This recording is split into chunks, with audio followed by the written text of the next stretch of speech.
สวัสดีครับวันนี้ทางช่องของเราก็มีสาระดีๆมาฝากทุกท่านกันอีกเช่นเคยครับ7สัญญาณบอกโรคผู้หญิงต้องหมั่นคอยสังเกตครับมะเร็งเป็นหนึ่งในโรคที่ไม่มีใครต้องการใครๆก็ไม่อยากเป็นโรคนี้กันทั้งนั้นเพราะในปัจจุบันนี้ยังไม่มีการรักษาที่หายขาดมีแต่วิธีชะลออาการก็เท่านั้นมะเร็งเป็นโรคหนึ่งที่มีการแพร่เชื้อกระจายอย่างรวดเร็วและมีมากกว่า100ชนิดในวันนี้เราได้มี7สัญญาณของมะเร็งปากมดลูกที่คุณผู้หญิงจะต้องหมั่นคอยสังเกตตัวเองและห้ามละเลยในเรื่องเหล่านี้เด็ดขาดเพราะถือว่าเป็นเรื่องที่อันตรายต่อตัวเราอย่างมาก7สิ่งเหล่านี้คือสัญญาณของโรคมะเร็งปากมดลูกหากได้เกิดขึ้นกับตัวคุณหรือมีลักษณะคล้ายกับอาการเหล่านี้ควรปรึกษาแพทย์และดูแลตัวเองยิ่งขึ้นเพื่อหลีกเลี่ยงในการเป็นโรคร้ายแรง 1. มีน้ำหลั่งออกมาผิดปกติเป็นหนึ่งในอาการที่พบบ่อยของโรคมะเร็งชนิดนี้เมื่อมะเร็งมีการเริ่มเจริญเติบโตภายในปากมดลูกเซลล์เยื่อบุมดลูกจะเริ่มทำการปล่อยน้ำออกมา 2. ก้อนเล็กๆที่ขึ้นบริเวณผิวหนังหมั่นสังเกตตัวเองว่าหากมีหูดหรือไฝเล็กๆขึ้นมาบริเวณผิวหนังภายนอกหรือภายในร่างกายของเรานั้นเป็นสัญญาณหนึ่งของการติดเชื้อ HPV มันจะมีลักษณะที่ขยายใหญ่ขึ้นซึ่งมีโอกาสอย่างมากที่จะกลายเป็นมะเร็งปากมดลูก 3. มีอาการเจ็บปวดหรือมีโลหิตออกหากคุณรู้สึกเจ็บและมีโลหิตออกบริเวณอุ้งเชิงกรานอาการเหล่านี้เป็นสัญญาณของมะเร็งปากมดลูกเนื่องจากในผนังของปากมดลูกแห้งและแตกเพราะมีการเจริญเติบโตของเซลล์ที่มีความผิดปกติ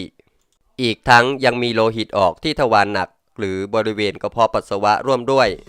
และคุณโปรดจำไว้หากคุณมีโลหิตออกที่ไม่ใช่ประจำเดือนคุณควรรีบพบแพทย์ในทันที 4. โรคโลหิตจาง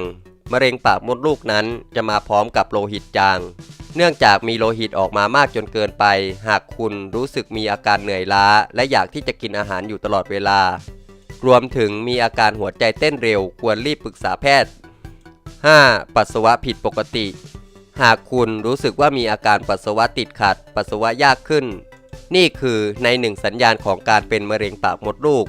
เนื่องจากบริเวณปากมดลูกของเรานั้นมีอาการบวมและได้ไปกดทับกระเพาะปัสสาวะและไตจึงทำให้เป็นอุปสรรคในการปัสสาวะได้ 6. อาการปวดขาและด้านหลังสะโพกอย่างต่อเนื่องมะเร็งปากมดลูกบวมส่งผลให้กระทบต่อไตและกระเพาะปัสสาวะของเราโดยตรงทำให้เกิดแรงดันในหลอดโลหิตมันจึงไปขัดขวางการไหลเวียนของโลหิตของเราไปยังกระดูกเชิงกรานและขา